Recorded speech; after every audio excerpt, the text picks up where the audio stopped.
विधानसभा चुनाव की तारीखों का ऐलान अभी नहीं हुआ है, लेकिन बिहार का सियासी तापमान पूरी तरह बढ़ चुका है। सीमांचल न्याय यात्रा निकालकर AIMIM सुप्रीमो असदुद्दीन ओवैसी ने बुधवार को बिहार चुनाव का बिगुल फूंक दिया है। किशनगंज पहुंचे असदुद्दीन ओवैसी ने महागठबंधन पर तीखा हमला किया है। महागठबंधन में शामिल करने को लेकर पूछे गए सवाल पर उन्होंने कहा कि बिहार की जनता देख रही है कि भाजपा की बी टीम कौन है। उन्होंने कहा कि हमारे प्रदेश अध्यक्ष अख्तरुल ईमान ने नेता प्रतिपक्ष तेजस्वी यादव को पत्र लिखा, मीडिया के जरिए पैगाम भेजा कि हम गठबंधन में शामिल होना चाहते हैं और सिर्फ 6 सीट की मांग की गई, लेकिन कोई जवाब नहीं दिया। असदुद्दीन ओवैसी ने कहा कि हमने अपना फर्ज निभाया है और बिहार की जनता देख रही है कि कौन भाजपा को कामयाब करना चाहता है। वहीं बिहार में मजलिस पार्टी कितनी सीट पर चुनाव लड़ेगी को लेकर पूछे गए सवाल पर उन्होंने किनारा करते हुए कहा कि जब लिस्ट जारी होगी तो आपको पता चल जाएगा। साथ ही गठबंधन को लेकर भी उन्होंने कोई जवाब नहीं दिया। गौरतलब हो कि असदुद्दीन ओवैसी 4 दिनों तक सीमांचल न्याय यात्रा के जरिए किशनगंज, अररिया, पूर्णिया, कटिहार के अलग अलग विधानसभा क्षेत्रों का दौरा कर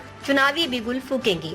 वहीं आई लव मोहम्मद मामले को लेकर उन्होंने कहा कि हर मुसलमान पैगंबर साहब से मोहब्बत करता है क्योंकि ये उनके ईमान का हिस्सा है। उन्होंने कहा कि पोस्टर लगाने से मना करना पूरी तरह गलत है, जबकि तेजस्वी यादव द्वारा डिग्री धारियों को पहले रोजगार दिए जाने के सवाल पर उन्होंने कहा कि उन्हें बताना चाहिए कि बिहार में कितने युवा स्नातक पास हैं। पत्रकार वार्ता में प्रदेश अध्यक्ष अख्तरुल ईमान सहित अन्य नेता मौजूद थे।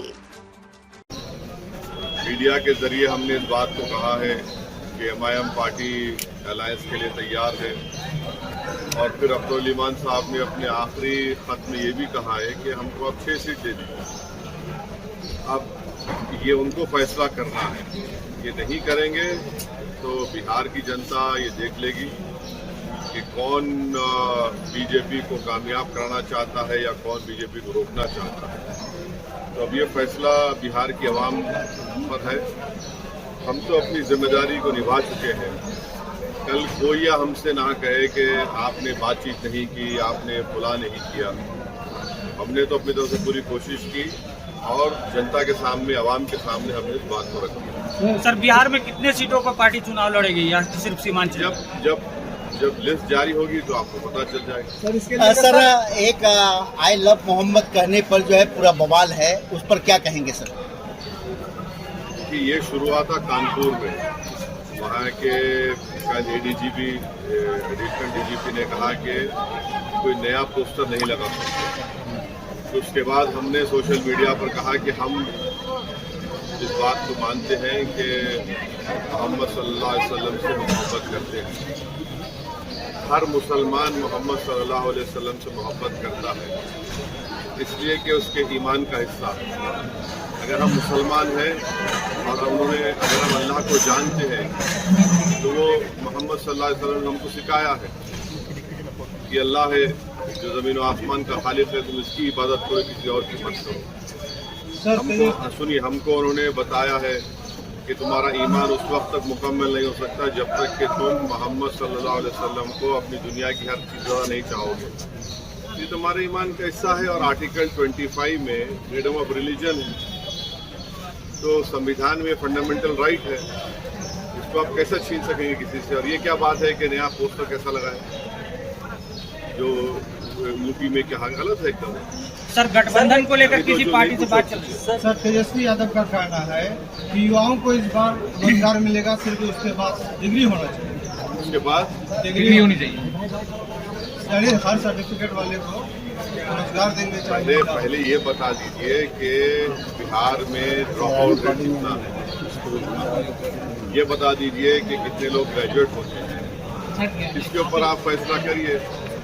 डिग्री होना चाहिए तो फिर बहुत सरकारों का रिकॉर्ड भी तो सामने आएगा ना, उन्होंने कितने स्कूल खुलवाए, कितने कॉलेजेस खुलवाए, कितने काम करवाए। आप हमारी बात नहीं भाग रहे हैं, आराम से बैठिए। सर, यहाँ इस मतलब ये रैली निकाले हैं, उसका नाम इंसाफ भी रखे हैं। यहाँ शेरशाहबादी की आबादी 3.5 लाख से ज्यादा है इस लोकसभा में, तो क्या शेरशाहबादी को भी टिकट मिलने का कोई संभावना? बिल्कुल इंशाल्लाह जरूर। सर, तेजस्वी यादव ने जो कहा है मीडिया में प्रेस कॉन्फ्रेंस के जरिए कि उन्हें भी हैदराबाद में सीट चाहिए आपसे, तभी वो गठबंधन के लिए तैयार है। भैया, आप तो इंडिया अलायंस का हिस्सा है, कांग्रेस आपके साथ है, कांग्रेस की सरकार तेलंगाना में, आप आ जाइए ना।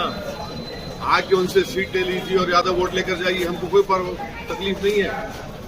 आप बिल्कुल आइए। सर कांग्रेस CWC का आज बैठक कर रही है, अपना ताकत प्रदर्शन कर रही है। हाँ। आरजेडी को दिखा रहा है अपना ताकत। आज बैठक हो रहा है पटना में।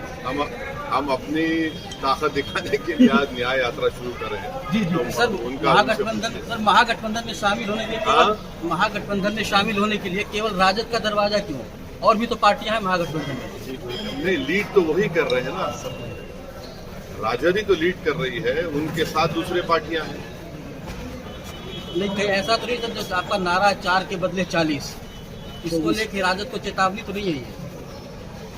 आप देखिए, एक बात सुनिए, अगर आप एक बीज बोते हैं और उस बीज को जमीन में ताकतवर बनाने के लिए पूरे लोग अपना खून पसीना बहाते हैं और जब फसल निकल कर आती है तो आप फसल को लेकर चले जाते हैं, भाग जाते हैं। आपको तकलीफ होगी नहीं होगी? तो हम अभी भी बीज बो चुके हैं और फसल अब के बाद जब निकलेगी वो यहाँ की जनता के पास होगी, कोई लेकर नहीं पाएगा। किशोर के बाद अब आरके सिंह भी उसी राह पर चल रहे हैं। क्या प्रशांत किशोर के बाद आरके सिंह भी अभी पूर्व केंद्रीय मंत्री हैं, वो आरोप लगा रहे हैं ये जदयू पर, अशोक चौधरी पर, जो 200 करोड़ कहाँ से आया। तो कहीं ना कहीं सर ये गठबंधन का असर नहीं पड़ा, गठबंधन के खिलाफ भी आप कर रहे हैं। नहीं, अगर आरोप लगाए तो उनको बताना चाहिए। सर 2020 के चुनाव में एमआईएम अपने बदौलत 5 विधानसभा की सीट जीतने में कामयाब, क्या 2025 में एमआईएम इतनी कमजोर हो गई कि बार बार राजद की ऑफिस में, कभी उनके घर के पास ढोल बजाते हुए अपने प्रदेश सदस्य पहुंचते हैं? ऐसा है ना, देखिए, आप लोगों को हर चीज आपको ब्लैक एंड व्हाइट नजर आती है, तो सियासत ब्लैक एंड व्हाइट नहीं होता। सर मजलिस पार्टी की और किस पार्टी से गठबंधन की बात चल रही है? वक्त वही बताएंगे आने वाले। सर, कांग्रेस के पूर्व अध्यक्ष अखिलेश जी वो आप पर बार बार कह रहे हैं, कांग्रेस के पूर्व अध्यक्ष है बिहार के, वो बार बार आपको कम्युनल नेता बता रहे हैं और गठबंधन से सीधे तौर पे इनकार कर रहे हैं। बीजेपी की मीटिंग उनको उनसे पूछिए कि 2008 में जब न्यूक्लियर डील हो रही थी, पार्लियामेंट में नो कॉन्फिडेंस मोशन जब लाया गया था तो किसने खड़े होकर उस मनमोहन सिंह की सरकार को साथ दिया था? सर 4 के बदले 24 लाएंगे, लेकिन 6 सीट का मांग करते हैं। ऐसा तो नहीं कि जो सीट आपका चले गया वही रिकवरी करने के फेरे में? अब हम तो अपनी बात को रखे हैं। हम ये कह रहे हैं कि अगर हम 24 पे चले जाएंगे या उससे बढ़ के भी चले जाएंगे तो फिर आप बाद में हमको मत बोलिए। ये मैंने आपसे उनसे कह रहे हैं, उनको सोचना चाहिए। सर क्या चौथा राउंड की गठबंधन करने आ रहे हैं? चौथे राउंड की गठबंधन करने आ रहे हैं? चौथा स्तंभ की गठबंधन करें, थर्ड फ्रंट। देखेंगे क्या होता है। तेज प्रताप यादव बार बार इच्छा जाहिर कर रहे थे, ये एमआईएम से गठबंधन करना चाह रहे तेज प्रताप। अरे अल्लाह उनको अच्छा रखे, खुश रखे, सेहत दे। सर विपक्ष का आरोप है जो 5 साल के बाद ही आपको याद आती है सीमांचल दौरा करने में आते हैं। पहले सीमांचल कोई बोलता नहीं था, हम ही तो बोले तो उनकी जबान में आ गया पूरा बात। ये पहले तो बोलता नहीं था सीमांचल। अरे पार्लियामेंट के अंदर, पार्लियामेंट के बाहर हम ही तो बोल रहे हैं सीमांचल के बारे में। लोग कहाँ बोलते हैं? इनको सिर्फ चुनाव के जमाने में सीमांचल बोलते हैं। हम तो नहीं गए, हम तो बार बार इसको कहें, 2015 से हम कह रहे हैं कि हम यहाँ पर आए तो हम कभी छोड़कर नहीं जाएंगे। हमारा कंसिस्टेंट यही पॉलिसी रही है।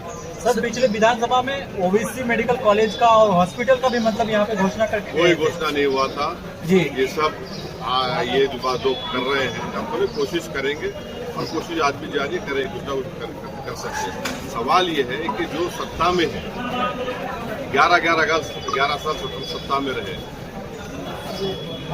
उनकी भी तो अखलाकी जिम्मेदारी बनती है। एक परिवार में 2 मुख्यमंत्री बन गए, कोई दूसरे पास एक मुख्यमंत्री 10 साल 12 साल रहे, उन्होंने क्या किया सीमांचल? सर एक सवाल है, अभी बहादुरगंज के जो आपके गद्दार विधायक थे, वो अभी एक पोस्टर मतलब फेसबुक में एक पोस्ट कर रहे हैं जो खुद को पढ़ा लिखा बता रहे हैं और आपके जो कैंडिडेट है उसको अनपढ़ बता रहे हैं। तो जो तौसीफ आलम साहब को अनपढ़ बता रहे हैं, जबकि राजद के जो मुख्यमंत्री पद के लिए वो मतलब लड़ रहे हैं, वो खुद 8 पास है, तेजस्वी यादव। क्या कहेंगे? क्या कहना क्या है आपकी बात, जो बात कही थी मैं क्या कहूँ? सर सीमांचल के बाहर सिर्फ ढाका ही चुनाव लड़ेंगे कि और भी विधानसभा सीटों में? सीमांचल के बाहर ढाका ही चुनाव लड़ेंगे कि और भी विधानसभा चुनाव लड़ेंगे? अपने बराबर लड़ेंगे। सर मैं कुछ कहना चाहता हूँ। सर कुछ है सर किशनगंज की जनता एमआईएम को वोट देती है, लेकिन उसके जीते हुए पार्टी दूसरे पार्टी में चले जाते हैं, तो सर ये कैसे लोग विश्वास करेंगे कि एमआईएम को वोट दे, फिर इस बार नहीं कोई पलट जाएगी दूसरी पार्टी में? जिन लोगों ने धोखा दिया उनके साथ जनता नहीं थी, जनता ने उनको वोट नहीं दिया था, जनता ने सीमांचल और एमआईएम पार्टी को वोट दिया था। हमारी पूरी कोशिश होगी कि अब के बाद ऐसे लोगों को हम अपना उम्मीदवार कैंडिडेट बनाएंगे जो इंशाअल्लाह पूरा भरोसे पर उतरेंगे। सर आपकी पार्टी के ऊपर लगातार एलिगेशन लग रहा है कि पैसे के बल पे टिकट दिया जाता है, इस बार क्या सर पैसे के बल पे टिकट दिया जाएगा या जमीन से उठा हुआ नेता मिलेगा? पैसे के बल में जो इल्जाम लगता है चुनाव के जमाने में, क्योंकि सर जो गए 4 गए उन्होंने लगाया नहीं। अब एक बात सुनिए, एक साहब ने एक क्रिकेटर को ले जाकर दुबई में होटल खोली, नाम क्या रखा? हैदराबाद बिरयानी। किससे पैसा लिया वो? आप तो बिरयानी नहीं खाए ना, हम भी नहीं खाए। सर न्याय यात्रा के तहत क्या दबाव की राजनीति वोटाधिकार यात्रा है, इंसाफ की यात्रा है, उसमें हर मुद्दा हर मसला सामने आएगा। इंसाफ की उसूल के लिए, इंसाफ के हासिल करने के लिए तो सब बात करेंगे। सर तीसरा मोर्चा जो बनाएंगे सर, हाँ मैं महिला सलामकुम सर, सर तीसरा जो मोर्चा बनाएंगे क्या लगता है आप कितना असर डालेंगे एनडीए और महागठबंधन पर? देखिए ये वक्त बताया, हम यहाँ पर हम चुनाव लड़ेंगे, पूरी ताकत के साथ लड़ेंगे। सर महिला वोटर की तरफ जो है पहले भी आपको बहुत पसंद करती है, लेकिन इस वक्त जो है अश्विनी यादव की माई बहनी योजना वाक्य खड़ा कर दिया है। इधर सीएम नीतीश कुमार भी जीविका देती है तो राशि दे दिया, तो आपके कहीं न कहीं महिला वोटर पर सिंह हो रहा है, क्या कहना? कुछ नहीं होगा इंशाअल्लाह, हमारी किरदार और में हमारे साथ सर एक बार तेजस्वी को किशनगंज के जमीन से क्या संदेश देना चाहिए? संदेश देना था, बोल चुके आपके साथ। ठीक है, और हो गया, चलिए थैंक यू। ले लो जितनी चाय ले लो।